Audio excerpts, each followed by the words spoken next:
بسم اللہ الرحمن الرحیم الحمد للہ وحدہ والصلاة والسلام على من لا نبی بعدہ اعوذ باللہ من الشیطان الرجیم بسم اللہ الرحمن الرحیم یا ایہا الناس قد جاءتکم موعظة من ربکم وشفاء لما في الصدور وهدى ورحمة للمؤمنين قل بفضل الله وبرحمته فبذلك فليفرحوا هو خير مما يجمعون آمنت بالله صدق الله مولانا العلي العظيم. رمضان المبارک کا مہینہ اپنی تمام برکتوں، رحمتوں، الطاف اور عنایات کے ساتھ بہت جلد ہم سب کے سروں پر سایہ فگن اور جلوہ افروز ہونے والا ہے. ہم سب کو رمضان المبارک کا استقبال بھرپور طریقے سے دلوں کی صفائی، پاکیزگی، معاملات کی درستگی اور توبہ کے حقیقی غسل کے ساتھ کرنی چاہیے. اور رمضان کے آنے سے پہلے ہی گناہوں سے توبہ کرنے کے ساتھ ساتھ گناہوں سے بچنے کی خاص فکر کر لینی چاہیے.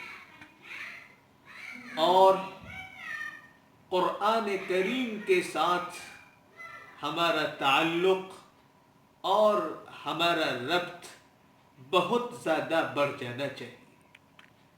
ارشاد فرمایا گیا یا ایھا الناس قد جاءتکم موعظة من ربکم وشفاء لما فی الصدور وہدی ورحمة للمؤمنین. لوگو، تمہارے پاس ایک ایسی چیز آئی ہے جو تمہارے پروردگار کی طرف سے ایک نصیحت ہے اور دلوں کی بیماریوں کے لیے شفا ہے اور ایمان والوں کے لیے ہدایت اور رحمت کا سامان ہے. قل بفضل اللہ وبرحمتہ فبذلک فلیفرحوا هو خیر مما یجمعون. اے پیغمبر کہہ دیجئے کہ یہ سب کچھ اللہ کے فضل اور رحمت سے ہوا ہے، لہذا اسی پر تو انہیں خوش ہونا چاہیے. اور یہ اس تمام دولت سے کہیں بہتر ہے جسے یہ جمع کر کے رکھتے ہیں.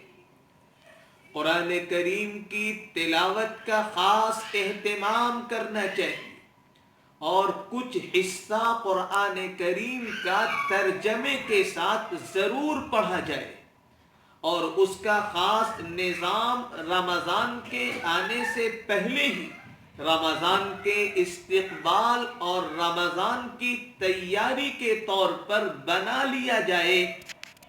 اور قرآن کریم ہی اللہ تبارک و تعالی کی وہ عظیم نعمت اور وہ ربانی کلام ہے جس کی وجہ سے ایمانی اسپرٹ تازہ ہو جاتی ہے، دلوں کا زنگ دور ہو جاتا ہے، دلوں کو غذا اور سکون اور ایمانی پاور ملتا ہے اور اس کے ذریعے دلوں کی طاقت اور دلوں کی قوت میں اضافہ ہوا کرتا.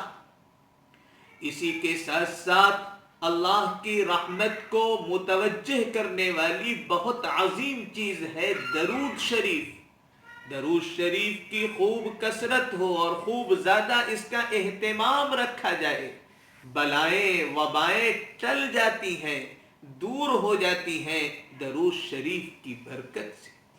اور اسی کے ساتھ ساتھ استغفار کی کثرت ہو اور جس قدر ہو سکے سنتوں کا خاص اہتمام ہو. ارشاد فرمایا گیا وما كان الله ليعذبهم وأنت فيهم وما كان الله معذبهم وهم يستغفرون. اللہ اپنے بندوں کو عذاب نہیں دیا کرتا جب آپ ان میں موجود ہو اے نبی پاک صلی اللہ علیہ وسلم.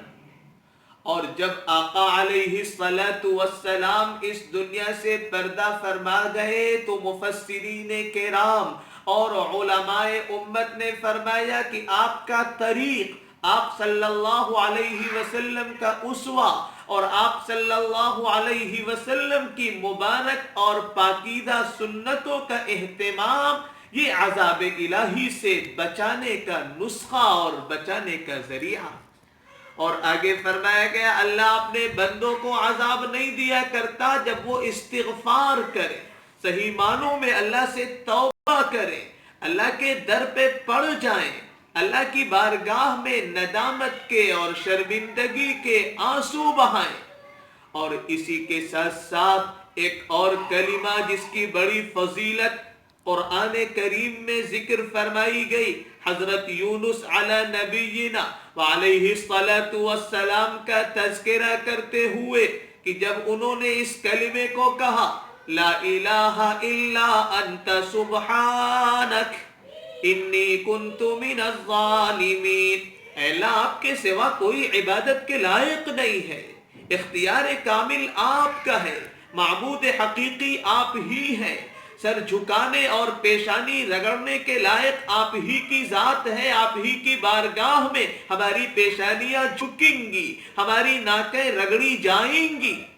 آپ کی ذات تمام عیوب سے، تمام کمیوں سے، تمام خامیوں سے پاک ہے. میں ہی ظالم ہوں، میں ہی ظلم کرنے والوں میں سے ہوں. میں اپنے ظلم کا، اپنے گناہوں کا اقرار اور اعتراف کرتا ہوں. اس کلمے کو بطور خاص پڑھا جائے.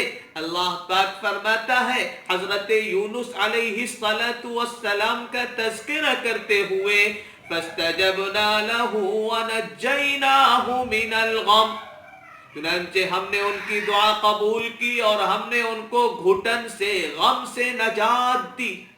اس کے بعد کا جو جملہ ہے وہ ہے اہل ایمان کے لیے مزدہ اور خوشخبری اور نجات کا سبب.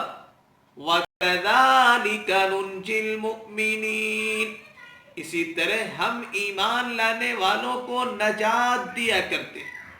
اس لیے اس کا اہتمام رکھا جائے اور بطور خاص قرآن کریم کے ساتھ اپنے تعلق کو بڑھا لیا جائے کہ ایک حدیث پاک میں جناب نبی کریم صلی اللہ علیہ وسلم نے فرمایا، اللہ تبارک و تعالی فرماتا ہے، یعنی یہ حدیث قدسی ہے. فرماتا ہے اللہ من شغلہ القرآن عن ذکری ومسألتی اعطیتہ افضل ما اعطی السائلین، جسے قرآن کریم مشغول کر دے میری یاد سے اور مجھ سے دعائیں کرنے اور مجھ سے سوال کرنے سے، تو میں اسے اس سے کہیں زیادہ بہتر عطا کروں گا جو میں سوال کرنے والے، دعا کرنے والے اور مانگنے والے بندوں اور بندیوں کو دیا کرتا.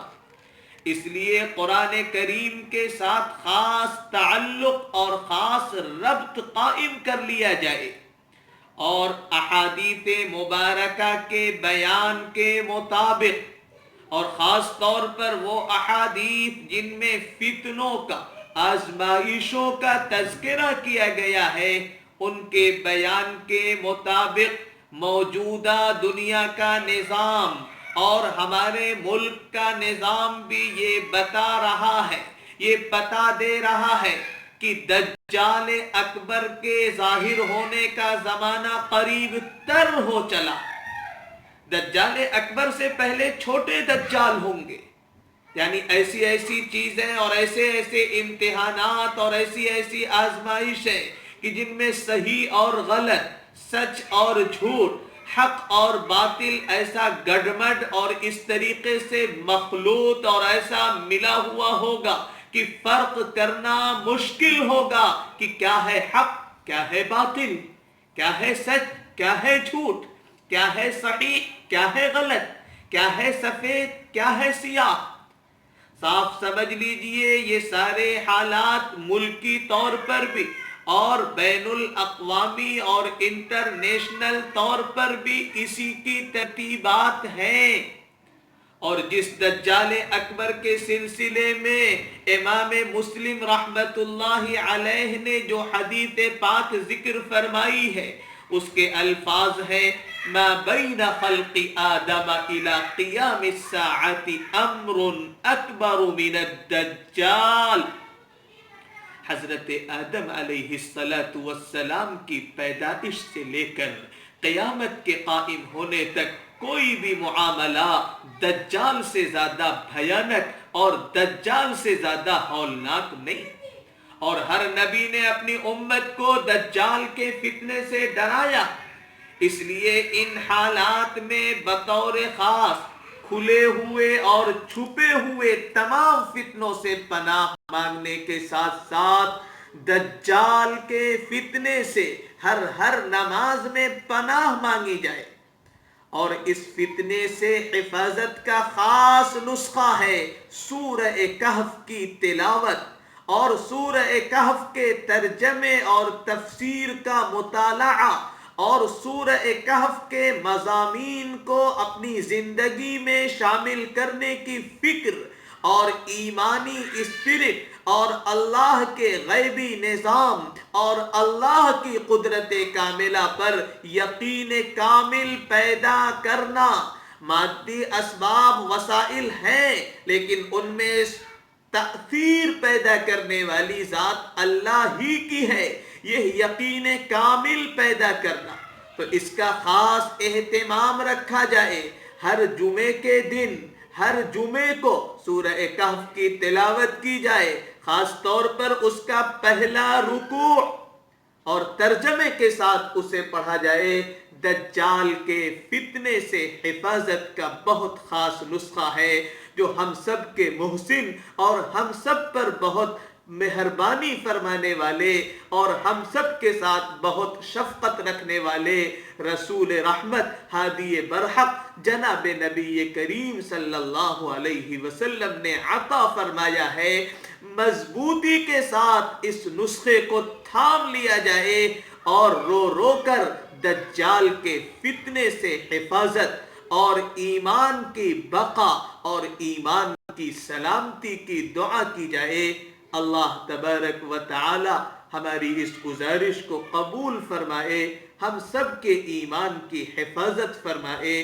دجال کے فتنے سے اور دجالی طاقتوں اور دجال کے آلہ کار اور دجالی چیلوں کے سازشوں اور مکر و فریب سے ہم سب کی حفاظت فرمائے. سعادت کی زندگی اور شہادت کی موت ہم سب کا نصیبہ اور مقدر بنائے. وآخر دعوانا ان الحمد للہ رب العالمین.